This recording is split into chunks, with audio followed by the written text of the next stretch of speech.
2 weeks ago. And I'm gonna do that really, really quickly. And then I'm gonna bring up Lieutenant Zamora from the Missing Persons Unit, who'll provide some detail on the investigation. And also Commander Garcia will come in and translate for us. So a few weeks ago, there were a report that we only had only 15% of our vehicles were equipped with body-worn cameras, with dash cams, I meant to say. That didn't take into account that we don't equip dash cams on investigative vehicles. So let me give you just a quick breakdown on the actual numbers. We have about 3,200 vehicles on our fleet used for various duties. 1,400 of those vehicles are equipped with lights and sirens, our traditional patrol cars. 1,800 of those are investigative vehicles and undercover vehicles. Of that number, of the 1,400, not every marked vehicle is used to conduct traffic stops, investigations, calls for service. Examples: if you have a vehicle that's assigned to public affairs, community affairs, it's a show vehicle. I'm not putting a dash cam on it. If we have vehicles assigned to our training division and we're just training officers how to drive, I'm not putting dash cams on that. So the actual numbers, we have 579 vehicles out of the 1,400 vehicles are equipped with dash cams. The mayor has agreed to devote additional $2 million, and that will outfit an additional 143 vehicles. So we're not at 100%, like I said when I did that interview, but we're definitely moving in that right direction. So I want to thank the mayor again for stepping in with that funding. Last thing I want to say about that, and we'll bring up the lieutenant. Vehicles, that's probably 60% or so of our fleet right now. So we do believe in transparency, and definitely as the chief of police, I believe in transparency. So anything that we can do to move that in that direction. But I'm going to bring the investigator up, and we'll hold up, Mario. I'm going to bring the investigator up, and we're going to entertain all questions at the end about the we'll entertain everything at the end. Come on.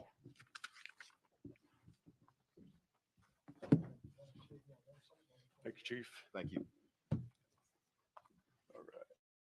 Here we go. Good morning. I'm Lieutenant Zamora with the Homicide Division Missing Persons Unit. To my left, I have Detective Sergeant Jimenez, Detective Brian Ford, and Detective Atlanta Claiborne. Today, we're discussing facts related to 25-year-old Rudy Farias, who was reported missing on March 7, 2015. He was 17 years old when his mother reported him missing. During the 8-year time frame where he was missing, investigators followed up on many tips, leads, collected evidence proving that Rudy was not missing during the 8-year period. Many of these facts included contacts and statements with relatives, friends, neighbors, and medical professionals. Rudy was reading previous HPD interactions, meaning that he made contact with patrol officers out on the street.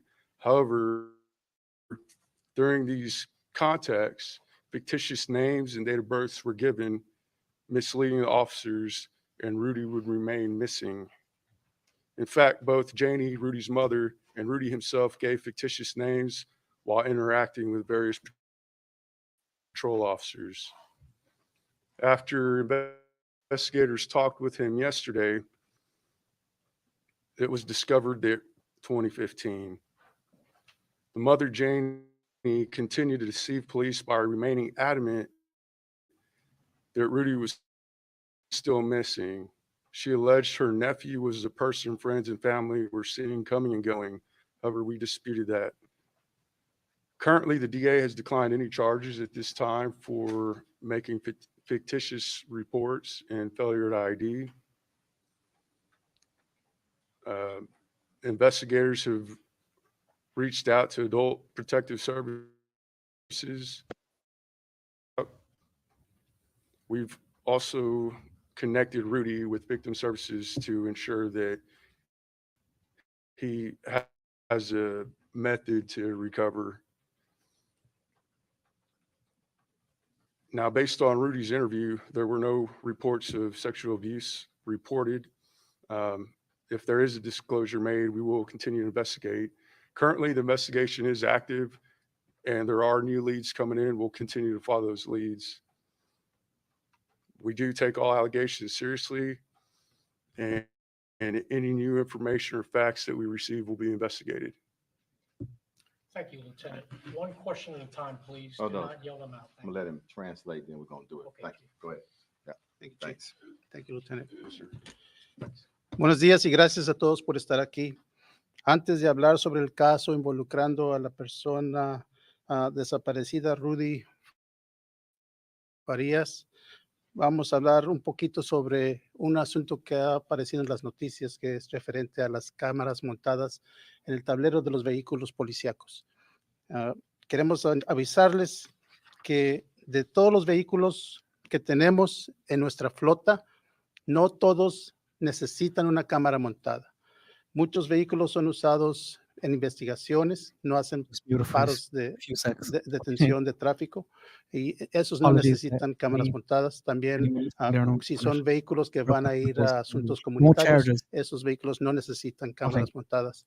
Lo que sí podemos decirles que de los que sí necesitan cámaras montadas, el 50% de nuestros vehículos tienen esas cámaras y estamos trabajando con el alcalde que nos ha dado $2 millones para ponerle las cámaras al resto de nuestros vehículos. Aproximadamente 143 vehículos van a ser, se les va a agregar esa cámara montada. Esperamos acabar con el resto de la flota cuando haya fondos necesarios. Ahora, referente al caso de Rudy Farias, queremos, voy a hablar un poco sobre lo que dijo el teniente de esta investigación. En el 2015 se reportó a este individuo como una persona desaparecida. En ese momento tenía 17 años de edad.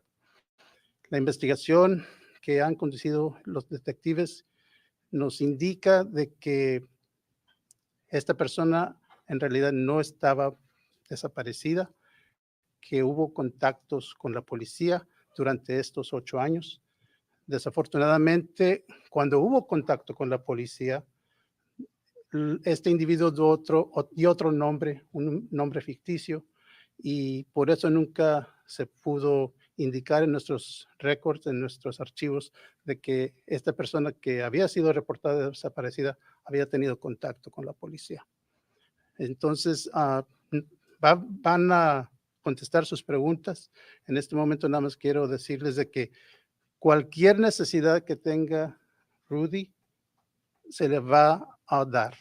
Si necesita ayuda de nuestras divisiones de asistencia a víctimas, se les va a proporcionar. ¿Okay? No se les ha dado ninguna, el procurador, la oficina del procurador no ha aceptado ningún cargo en este momento. Gracias. Go ahead. Right. We heard from activist Quinell X, and he made some shocking allegations that he was in the room with a detective and he heard from Rudy firsthand. He said that there were sexual abuse allegations and that he was drugged by his mother. From what you just said today, are you saying that the activist was lying?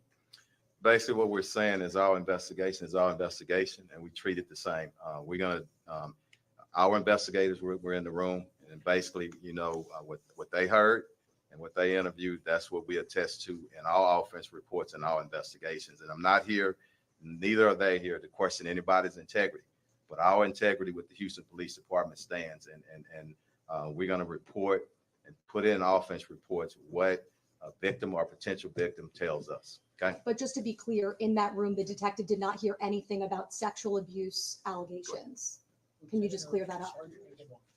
Yeah. Sergeant Stefan Menes. Yes, I interviewed him, and no, there was no, you know, I'm trained to listen for probable cause. I'm trained to listen for statements that can help me get charges or move forward with the case. And no, there was no statements made during this investigation so far. No. Thank you. Next question. Go ahead, Mario. Can that be answered in Wait a Spanish, minute. please? Go ahead. I want to get We get it. clarification on this, Chief, Yeah. because there's a key word there. You Go said there was no reports of sexual abuse. Is that correct, sir? What you said? That is correct, coming from Okay. Rudy Farias. Was there any conversations about a sexual relationship between the mother and the son? So we don't release any type of information related to sexual assault. That's just state law. I Okay. can't comment on that. Go ahead. Is Rudy a victim then in all of this, or did he and his mother work together? And I mean, he wasn't missing now. The investigation is still going on, Courtney, and I'm not going to say that he's a victim or not. I'm thinking, you know, and saying we're going to treat this just as we do with any potential victim or victim, and we're going to give respect to everybody that's involved. We're going to conduct our investigation, and we're kind of right at the beginning of it. This investigation is going to go on after this press conference. What's next? Could we see any charges? If charges are you know, appropriate, they'll see, but let us conduct the investigation. And what's next, Courtney, just as any other investigation, we're going to follow our evidence. We're going to do more interviews and we're going to follow the evidence. And I think that's important. Go ahead. Chief, can you say, were there any signs of mental illness, that he might be mentally ill, that his mother might be mentally ill? We're not going to say that right now. Anyway, we're going to conduct the investigation. It's really too early to determine that. There are going to be some more parts to the investigations, and you know, some of that may come into play, but right now. So just because there were some other allegations that he had been held prisoner, that he had been taken to Mexico, is there any indication that that was true, or was that like a delusion? Lieutenant. Because that would have been kidnapping, right, or holding somebody against the will? We don't have any information to say there was any kind of kidnapping or anything like that right now. As- Have any search warrants have been served at the house, which used to be believed to be? I think so. No search warrants. No, at the time he was reported missing 8 years ago, being missing is not a crime. So the detectives had no lawful means or probable cause to issue a search warrant for the residence, which was searched several times. We're going to work our way down and we'll get back to you. Go ahead. Yes. On the dash cams, what's the timeline for installation? There is no permanent timeline. As you can imagine, there's a cost to it, and there are some complications. To give you one just quick thing, a challenge. 200 of our vehicles are modeled 2014 are older. That's a challenge. I'm not, you know, when we're up against a financial budget like we are, you know, you got to pick and choose, and you got to prioritize some things. So, but as quickly as funding comes in, we're going to work to get in all of our patrol vehicles and those vehicles that come into contact with the public with dash cams. But I want people to realize one thing: 100% of our officers that's out there on the streets have body-worn cameras on. 100%, and we know for a fact choose dash cams. I'd love to have both systems, okay, 100%. But once you get out that car, where most things happen in interaction hand to hand, I want that body worn camera. But as we get funding in, and as I said, the mayor is stepping up, and like he always does. But he can only do so body much. cams that we're This talking funding about, issue didn't sir. start. It's mixed in I'm with gonna say this: I stay away from politics, okay? But the citizens in Houston, at some point in time, we're gonna have to really face how we're gonna properly fund public safety and public servants, okay? Because you need better fire trucks, you need better equipment. We can't keep kicking that can down the street. We're gonna have to talk about things of a revenue cap, but we'll leave it to the politicians. Next question. Go ahead. So I heard you mention that there was no need for a search warrant when he was reported missing years ago, but in between yesterday and the day that he was discovered, was anything searched? Was anybody questioned? Did anybody go by the house? Rudy long and pause. his mother were interviewed yesterday. As far as anyone going to the house, it's still active investigation, and we can't release details pertaining to that. Going- Also, quick clarity, was he 17 at the time that he was missing? Yes, sir, that's Yes. correct. So he's 25. He's 25 now. Yeah. Going Go ahead, on. Mario. Was I'll there- get you all up. Quick Go ahead. clarity, was there a missing persons report filed by his mother at the very beginning? That was in March 7th, 2015. So there was a missing persons report that was filed, Correct. and so this is what I'm asking on this end. Could the mother be detained for filing a missing persons report and never once informing HPD that he came home? Yes, she could be reported or detained. That offense is a Class C misdemeanor, which is similar to a traffic citation. Right. You're not going to jail. Rudy Farias was found on Thursday. Your investigator spoke to him nearly a week later. Do you think it was a mistake not to speak to him sooner? You said yourself the DA has not accepted charges. That's a week where evidence could be destroyed. What's your response to that? So it's procedure for the investigation to go through a channel. And when it reaches us, we review it. There was no urgency to investigate a recovered or found person. And I say that because patrol officers made contact with him. They ensured that he was safe. They contacted HFD to make sure that he didn't need medical treatment, and he was cleared on scene by HFD. He refused transportation to the hospital. His mother took him to the hospital later on that evening. What the lieutenant said, I think is important. You can't force a potential victim of a missing person, okay, with nothing else to come in and give a statement. So it takes time to try to work with people to get that statement. And Chief, I know you believe in transparency, and for the public, we're going to put this on the news and it's going to cause more questions because yesterday we hear from the activist who makes these shocking allegations. And as a reporter who was there, I did see him myself go in and out of the room. So it was clear that he had some sort of communication. Transparency doesn't come in front of for my transparency. But and it's the last question I'm gonna ask about the activists or anybody else. We're gonna follow our investigation, and we treat it the same. Everybody has a role in society, and we respect everybody, including our activists. But the integrity of the investigation is number one, and we're gonna maintain that. Him Okay? going inside that room, did that jeopardize the investigation by allowing him? I don't inside think that so. room? Go ahead. Do we Anybody? know where's Rudy at this moment and his mom? Yes, Rudy's safe. He is with his mother by choice. He's an adult. Yeah. He's a 25-year-old man. Hey, we're gonna get a few more. Mario, go right here, and then we're gonna work our way down. Probably 4 more. We're gonna wrap. You describing Rudy as a victim. We know that I said potential victim, and I want to be respectful on that. Yeah, he disappeared when he was a young man, teenager, 17. 17 years old. There's been cases in the past where people have been brainwashed, where people have been told you cannot, and they're being held against their will. For everyone that's going to be watching this worldwide, because this is a worldwide story, how do you not separate him until you guys are able to get everything together, considering that he disappeared as a child? Mario, you've been in the business for a long time, I have. and I'm gonna let you answer that. Okay, we've explained everything, some of the challenges and whatnot. Here's a fact: he's a grown man. But he 20. disappeared Listen as to a what I'm child. saying. You want me to answer? He was an No, adult, no, he was an 17. adult, 17. Hold up, okay.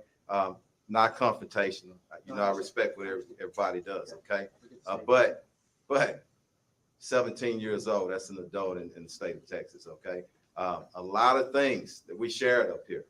So we're gonna work our way through. It takes a little while. There's a lot of development still, even last night. Okay, we know that everything's coming up. We're gonna investigate it. The integrity is gonna stay in place. We're gonna treat him the same as any other person that comes through that we're conducting investigation on. I'm done with that point. You Go said ahead, Courtney. officers. Detective, this might be a better question for the Go ahead. detectives, I don't know. Okay. Anybody? What's the reason then, what can you tell us about why Rudy and his mother then allegedly lied for 8 years and said he was missing when he clearly wasn't. I can answer that though. I mean, to Yes, protect, what's the we reason? can't predict motivation or whatnot. We No, can just because try, anything yeah. offered during right. their Money. interview, they said, why go on living this life? But you know, during the interview and the particulars of it, it's active investigation. Right, We but you respect can't it. give us anything. Okay, yeah. Next question. Yeah, I mean, an 8-year investigation like that, how many resources does it take out? We weren't just doing 8 years total investigation, okay? So it went dormant for a little bit, but the case was still open, okay? And I want to say this, until we find people, until we clear it, that's when it should be cleared. But if your question is, we expended some resources, absolutely, yes. You said that with the dashboard cameras, the age of some of the vehicles presents a challenge to installation. Is that what you meant? No, you're prioritizing, okay? We're in a budget that there are challenges, okay? And what I presented, and we'll side note this, okay, because it takes a little while to explain it. When you have challenges, people look at a $1 billion budget, okay? And everybody just, oh my God, HPD has a lot of money. 92% of that goes to salary and benefits. So it's not a whole lot of money. We have to pay out people and we have to be competitive. The mayor just gave 7.2 million so we can get more cadets in. So there are a lot of challenges. What I'm saying is this didn't happen just in the mayor's administration. For years, you need so much amount, 14 million. I always talk about that to properly replace vehicles in our fleet. But some years when things are just, you got a lot of stuff going on, okay? When you don't get that, it kicks it back and it makes it worse. We have an aging fleet. 50% of our vehicles are a little bit more, are beyond the replacement life. And that's patrol vehicles, 100,000 miles, 5 years. Unmarked vehicles, 120,000 miles, 7 years, okay? So we have a very aging fleet and a lot of other problems. So we'll prioritize and we're going to get there where we need to. But outside state, go ahead. I just want to clarify, so then, Yes. because I know you said it's an ongoing investigation, but can you say whether that they did give some sort of explanation for why they did this? Or No. you can't say it all? Or? No. You we're said not gonna patrol say units anything. made Let me contact get you with and then Rudy. I'm going to get you. You're going to be the last one. Go ahead. So I know that, why were HPD officers at the home this morning? And also, I know family members are concerned for Rudy's safety. Is there no concerns as far as the You investigation? guys want to talk about that call for service? We can. It's a call for service. There was a burglary report last night at the house. Patrol responded, and we were alerted because it was a house of note, and it's been part of the investigation, and that is also now part of our investigation. What happened last night? It's still You going. said in the beginning of Thank this you. press conference that Rudy has made contact with patrol units at some point. Can you explain what that was? And does he face any charges for saying that he had false names? So it is a criminal offense to give false names when you're detained under arrest or you're making a valid police report. There was an instance where he did that, him and his mother. At this time, though, the district attorney has declined to accept charges on that until our entire investigation has been So you complete. tried to charge him as well. The facts were presented to the district Good. attorney. Mario, we're going to end it, okay? Can Go you ahead. say what that contact was quickly though with him? You said patrol units. Was it like he was stopped in his car? Can you just Well, tell us? I was gonna ask specifically, did HPD ever go to his home and with his mother, and were any fictitious names given at the home? Investigators did go out to the home multiple times. They talked to various family members, relatives, friends, neighbors, and yes, they were given a fictitious name. So was there contact made with Rudy at his home? Let me close with this one thing, okay? That answer, Chief? Let me close with this, Mario. Look, we've been open as we can. It's not our first investigation, and everybody here understands what I'm saying about the integrity investigation. This is where we're going to end. We wanted to get up before a lot because this has come as not only a local, but a national, in some cases international, okay, because of everything that's going on. But it ends today, not our investigation, but as we get more information and when it's appropriate, we'll send out information, okay? So I want to thank everybody. I want to thank you for your patience and thank y'all for what you do every day. Rudy's father, did you know Rudy's father when you were on the That's it. All right, when thank you were on y'all. patrol? Did you know Rudy's father, Chief, by any chance, when you were on in the department? Wow.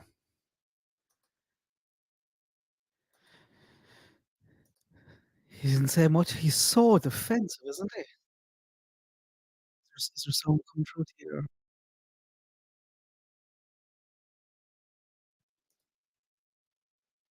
What do you think of that?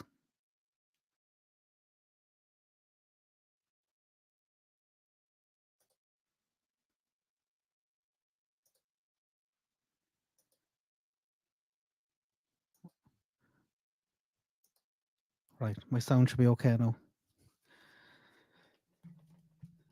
He's so defensive.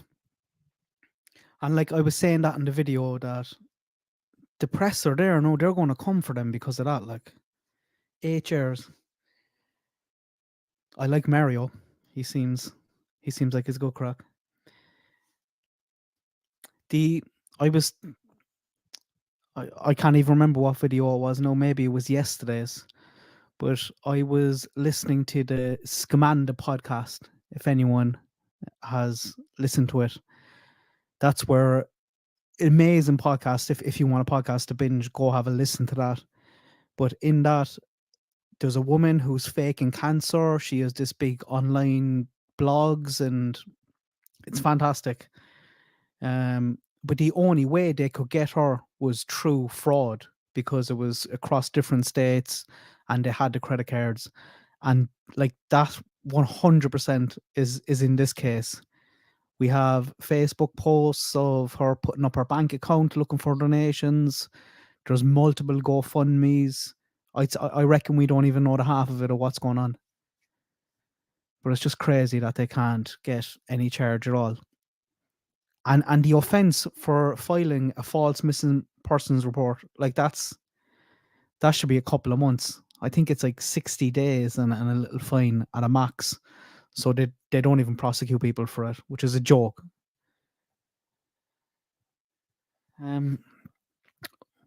What do I have? How many slides are in this? Yeah, you all seen that. This is in a video from the other day. There's no point me going through it. No, I just ran through it all before. But even since this, there has been so much information come out. Look at that there. Look how ridiculous that is. Getty images on it. And Bella. It's just crazy. And the internet has a hold of this now, so this isn't going to go anywhere.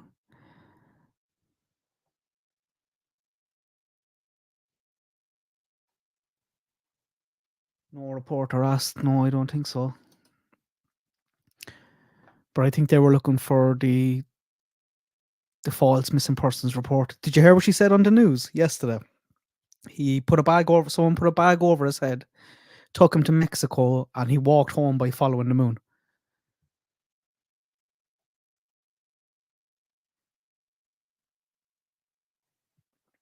Yeah, I've seen a lot of people now are questioning and I question absolutely everything this woman has ever done.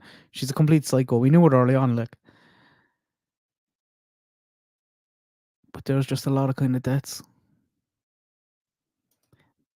A lot of fake businesses as well that isn't in this slideshow that I have some info on. One real one, which is a funeral home, and it's closed down. The reviews were disgraceful. People were like, what the hell is this? She has some neck, doesn't she, to think that she could get away with this? It's just unbelievable. Right, I'm going to... what time are we on? Half an hour, that's not too bad. I'm going to bunks and keep this short and sweet. If anyone wants to see this little slideshow that I've up here, it's in a video 4 or 5 videos back called Explained.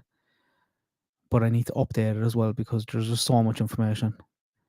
I need to go and digest the information that we're after getting there now. Thanks very much for keeping me company and your comments. And I'll talk to you tomorrow. Good luck. God bless. Have a nice day.